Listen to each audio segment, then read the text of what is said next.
गदर Haryana channel देखने वाले सभी दर्शकों ने शोक मुर्गी राणा फिलहाल इस टाइम मौजूद हूँ चाणा में, क्योंकि आप सभी को पता जो विधानसभा चुनाव को लेकर सरगर्मियां तेज हो गई हैं। हर एक जो कैंडिडेट है वो गांव के दौरे करने लग गए हैं और हमारे साथ हैं जो चाणा अधिकार मंच जो चाणा की दाढ़ है जेपी कौशिक जी। हम इनसे बात करें क्योंकि ये हमेशा ही जो चाणा के जो मुद्दे हैं उन पर ही बात करते हैं। और आज इनको बता दें भाई, इनको 12 तारीख को नामांकन दाखिल किया है। उसका कारण हम जानेंगे अगवा आपने, क्योंकि ये कह रहे थे भाई मैं राजनीति में नहीं आना चाहता। इनका राजनीति में आने का कारण क्या है, क्यों आए, इनको नामांकन दाखिल क्यों किया, इनका तो जानकारी इनके बारे में तो यही बताएंगे। हम इनसे लेंगे। नमस्कार जी जेपी जी। नमस्कार जी। आपने जी जो 12 तारीख को नामांकन दाखिल किया गया है, इसका क्या कारण है, क्यों किया है? देखिए, सबसे पहले तो मैं गदर हरियाणा देखने वाले आपके सभी दर्शकों को प्रणाम करता हूं।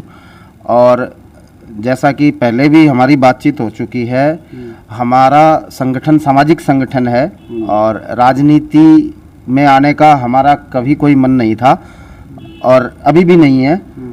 हमारा जो मुद्दा है, हमारी जो लड़ाई है वो ये है कि उचाना हलके की जो समस्याएं हैं, उचाना हलके के जो मुद्दे हैं वो चुनावों में क्यों नहीं आ पा रहे हैं। हमने लोकसभा चुनाव के दौरान यहाँ सर्वे किया, उसके बाद हमने सारे गांवों की समस्याएं इकट्ठी की, 25 मुख्य मांगों को लेकर एक मांग पत्र बनाया, फिर गांव-गांव जाके वो मांग पत्र भरवाया। अभी हम 57 गांवों में जा चुके हैं और 66,000 से ज़्यादा हमारे पास मांग पत्र भर चुके हैं। उसके बाद चुनावों की घोषणा हुई और यहाँ चुनावों का समर शुरू हुआ। 12 तारीख को भी हमने संगठन की बैठक यहाँ बुलाई थी कि हम बार बार मुद्दों की बात कर रहे हैं, लेकिन आज तक किसी भी प्रत्याशी ने इन मुद्दों को लेके कोई भी बात नहीं कही, ना कोई इन मुद्दों के प्रति गंभीर दिख रहा है। तो संगठन ने फैसला किया कि अगर इन पे दबाव बनाना है, जो हमने पहले फैसला किया था कि मैंने पहले भी आपको बताया था, हम उस प्रत्याशी का चुनाव में समर्थन करेंगे जो इन मुद्दों को पूरा करवाने की हाँ भरेगा और एफिडेविट दे के जाएगा कि अगर मैं इन मुद्दों को पूरा नहीं कर पाता विधायक बनने के बाद तो 2.5 साल के बाद इस्तीफा दूंगा। तो उस दिन भी हमने यही बात रखी, लेकिन सभी साथियों ने कहा कि इन पर अगर दबाव बनाए रखना है जो चुनाव मैदान में है तो हमें नामांकन भरना होगा, क्योंकि अगर कोई भी प्रत्याशी इस चीज के लिए हाँ नहीं करता है, इस चीज के लिए आगे नहीं आता है, तो फिर हम अपनी लड़ाई खुद लड़ेंगे। फिर पूरा संगठन एकजुट होकर गांव-गांव में इस चीज का प्रचार प्रसार करेगा कि जितने भी प्रत्याशी आपके यहाँ खड़े हैं, चाहे वो पार्टियों के हैं चाहे वो निर्दलीय हैं, उनको आपके कामों से कोई लेना देना नहीं है, उनको आपकी सेवा से कोई लेना देना नहीं है, उनको सिर्फ स्वार्थ की राजनीति से मतलब है। वो अपने लिए लगे हुए हैं राजनीति में। अगर वो आपके लिए लगे होते तो इन 25 मांगों को लेके वो गंभीर होते, जिसमें हमारी शिक्षा की मजबूती की मांग है, स्वास्थ्य सेवाओं की मजबूती की मांग है, सड़कों की मांग है, पीने के पानी की मांग है।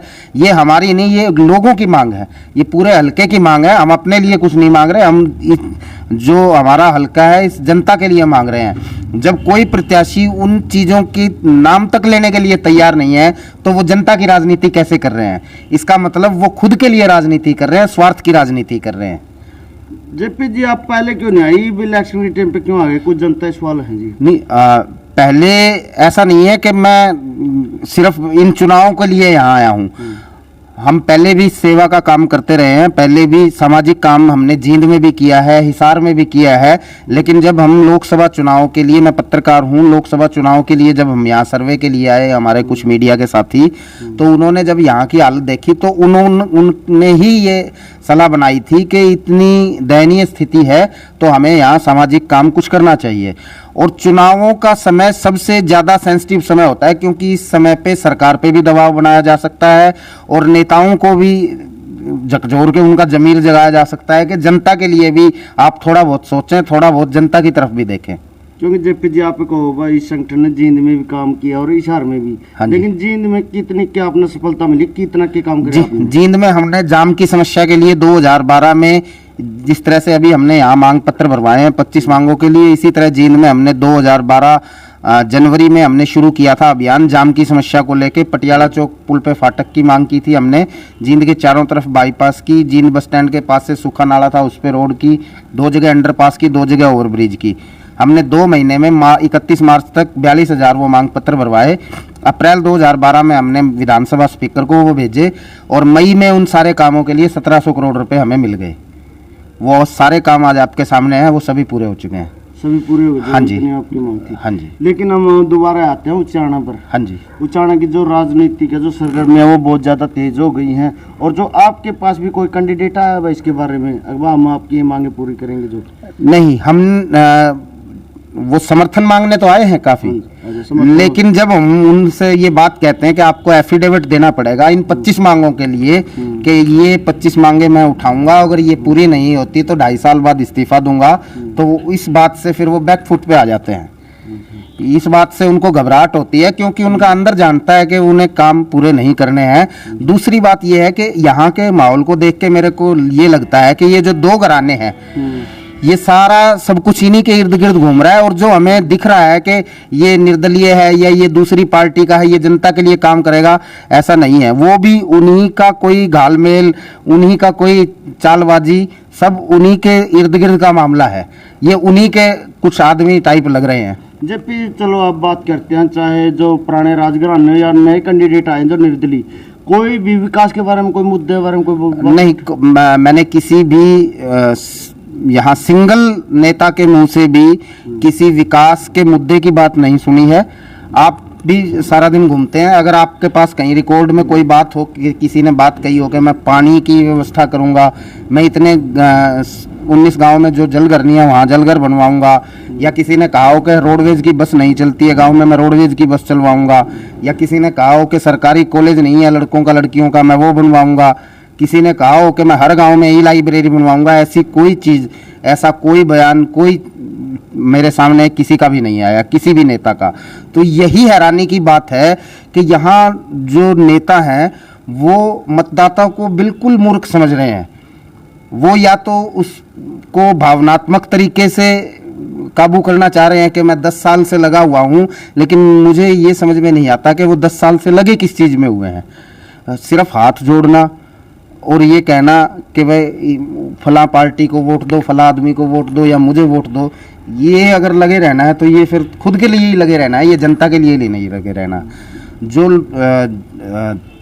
विपक्ष में भी जो प्रत्याशी थे या जो यहाँ से तैयारी कर रहे थे, मैं हैरान हूँ कि उन लोगों ने किसी भी मुद्दे को लेके कोई आंदोलन यहाँ खड़ा नहीं किया, जबकि यहाँ समस्याओं का ढेर है। आप सारी चीज़ों के लिए नहीं कर सकते, कम से कम एक चीज़ को उठा के आप ऐसा आंदोलन तैयार कर सकते हैं जिसमें आप पब्लिक को साथ जोड़ें, आप अपनी मेहनत लगाएं, आप सड़कों पे उतरे, संघर्ष करें, तो पता चलता है कि आप एक लीडर हैं। तो यहाँ मुझे लीडर जैसा कोई भी उम्मीदवार दिखाई नहीं दे रहा है। जब फिर एक बात बताओ, अगर आपने नामांकन ठोक दिया गया है, कल आप बन जाते हो, अगर जो ये मांगे हैं ये उन पर लागू है कि ये आप पर भी लागू हैं? देखिए, हमने आज शाम तक का समय रखा है। हमने हमारे ग्रुप में सोशल मीडिया पे खुला ये कहा है कि कोई भी उम्मीदवार अगर हमारे पास आता है वो गारंटी देने के लिए कि मैं अगर बन जाता हूं तो 2.5 साल में ये सभी काम पूरे करूंगा, और नहीं करूंगा तो इस्तीफा दूंगा, नहीं कर पाऊंगा तो हमारा आज भी वही स्टैंड है कि हम उसके साथ रहेंगे। अगर कोई भी उम्मीदवार आगे नहीं आता तो फिर मजबूरी में इस हलके की मांगों के लिए, इस हलके की जो समस्याएं हैं उनको दूर करने के लिए हमें मजबूरी में फिर मैदान में रहना पड़ेगा, और हम फिर रहेंगे, फिर डटेंगे, फिर हम लड़ाई भी जबरदस्त तरीके से करेंगे। लेकिन लड़ाई तो लड़ोगे, लेकिन ये तो नहीं है कि आप भी बनने के बाद उनकी तरह मुझे नहीं, मैं कंडीशन ये आप पे भी लागू होगी। ये कंडीशन मेरे पे भी लागू होगी। मैं पहले एफिडेविट दूंगा, एफिडेविट आप यहाँ की जनता को दूंगा, उसके बाद मैं चुनाव मैदान में उतरूंगा। अच्छा, जो चुनाव मैदान में उतरने से पहले एफिडेविट देगा? बिल्कुल, मैं एफिडेविट दूंगा कि अगर मैं बनता हूं, अगर 2.5 साल में ये काम पूरे नहीं होते हैं तो आप कभी भी कान पकड़ के मेरा इस्तीफा 2.5 साल के बाद ले सकते हैं। लेकिन जी जयप्रकाश जी, मोटी मोटी बात करो, जो आपने उचाना हल्का के गांव के दौरे करे हैं, लगभग 66,000 फार्म भर दिया आपने। हाँ जी। लेकिन उचाना क्या क्या समस्या है एक बार, क्योंकि उनको एक बार दोबारा और जगह दो, नु कहते कि हमें इन बातों का पता नहीं, अभी आए हैं, अभी पता लग गया इस बार। हाँ, हमने जो हमारा मांग पत्र है उसमें मुख्य रूप से यहाँ सरकारी कॉलेज नहीं है 65 गाँव के ऊपर, ना लड़कों का है ना लड़कियों का। हमने एक लड़कों का कॉलेज मांगा है, एक लड़कियों का कॉलेज मांगा है। हमने हर गांव में रोडवेज की बस की सुविधा मांगी है।